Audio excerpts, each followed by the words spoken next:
Pananang Barangay, si Eugenio Junior. Hindi ko nakita yung Junior kanina. Kataon na ito yung linggo ng muling pagkabuhay. At bahagi yun na ipinaalala sa atin. Kaya tayo nagtitipon tayo dahil sa Jesus ay muling nabuhay. Kasi kung si Jesus hindi muling nabuhay, wala tayong maasahang muling pagkabuhay. Iyahatid na lang natin yung labi ni Eugenio sa sementeryo o ipaalog na lang natin sa ilog. So tayo ay nalang ito sapagkat tayo nananalig na may muling pagkabuhay. Ang buhay pagkatapos ng kamatayan sa daigdig na ito, ang buhay na walang hanggan sapagkat si Jesus na muling nabuhay ay pinakita ang kanyang kapangyarihan na ang kapangyarihan ito ay higit sa kapangyarihan na kalikasan. Ang kapangyarihan na ito ay kayang sirain ang sumpa ng kamatayan. Ang dulot ni Jesus ay ang dulot ng kaganapan ng pangako ng buong likapal mula pa sa lumang tipan na tayo ay magkasama-sama sa kaligayahan walang hanggan, sa kanyang kariyan na puno ng kaligayahan. Kaya bahagi mo kung saan ay pinaalala sa ating ang buong kapal. Kaya nga binigyan ng pansin ko yung pumapapansin na rin sa Pope Francis ito. Kaya po hindi lamang po sa pagtiwala na may buhay pagkatapos ng kamatayan, tayo nawa bilang mga mananampalataya ay muli pagtibayin natin na tayo ay mamuhay sa paniniwala ng kagalakan ng muling pagkabuhay. Alam nyo, isang magandang kultura natin sa ginawa natin sa mahabang apat na pang-araw ng paghahanda ng muling pagkabuhay natin bilang mananampalatayang Kristiyano.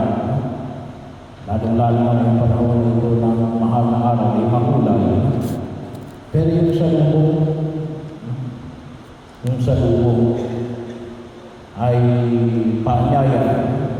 Well, yun yung isa sa mga kultura natin, yung pag-alis ng lampon na nakatakip sa ulo ng mahal na Birhen Maria. Bakit? Si Jesus ay muling nabuhay. Pero hindi lamang sa ngayon, nawa sa aming pagkilos. So kung lalong-lalo na ako, yung Sabado de Gloria, yung pag-iwag ng Sabado de Gloria. Well, lahat naman ito. Pero bagamat mahaba na, ay sabi nga natin, ay ipinapamanod natin ang dakilang kapangyarihan ng Diyos na dahil ay maging mga nilalang na muling pagkabuhay ng ating Panginoong Jesucristo. Ay katulad mo kahapon at kanyang umaga ay may dalawang hamon tayo kasi kuminsan ay naipit na lang tayo sa atin sa pagkapagod sa krus ni Jesus.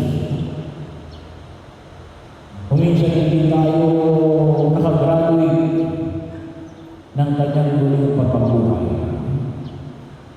hinahayaan natin na tayo ay manatiling nakapako kasama ng talagang pagnanakaw sa ating bundok ng Kalbaryo.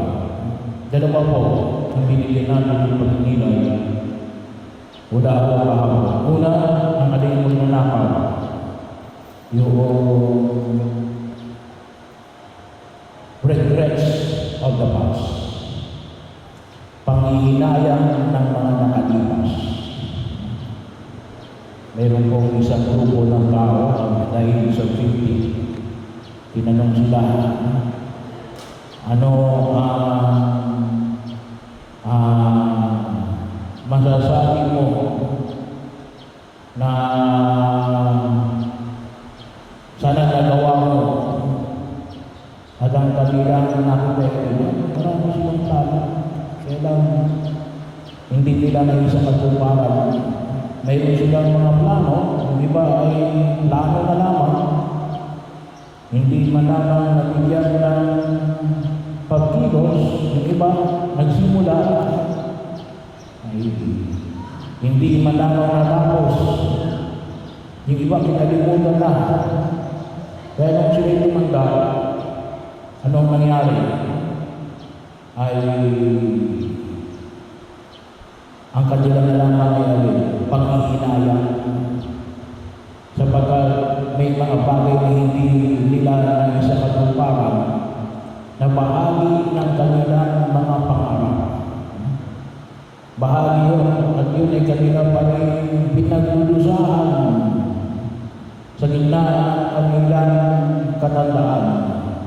Hindi lamang ang mga plano, kundi bahagi ulit yung hinahain ng nakalipas, yung tinatawag natin pain of the memories. May mga nakalipas na nagdudusa